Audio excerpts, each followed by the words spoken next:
The 20th century was not particularly kind to Florence. It was marked by 2 world wars that meant devastation to the city on a large scale. It endured even a bomb that exploded outside the Uffizi Gallery in 1993. However, the greatest disaster to strike the city during this time began on November the 4th, 1966. After weeks of relentless rain, the Arno River swelled and transformed into a destructive force, resulting in a catastrophic flood. The disaster claimed the lives of 35 people and caused extensive damage. Hundreds of houses were affected.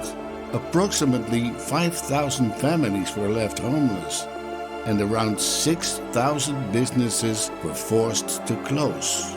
The flood brought with it an estimated 600,000 tons of mud, rubble, and sewage.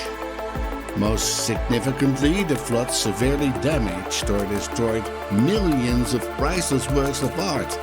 It is estimated that between 3 to 4 million books and manuscripts were damaged, along with at least 14,000 movable works of art.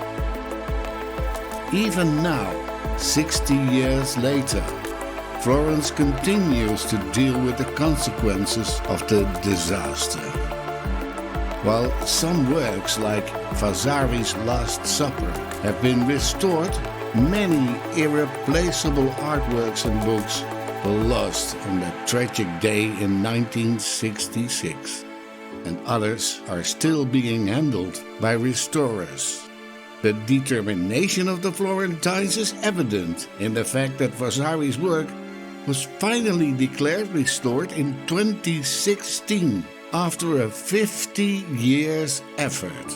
Their perseverance never wavered.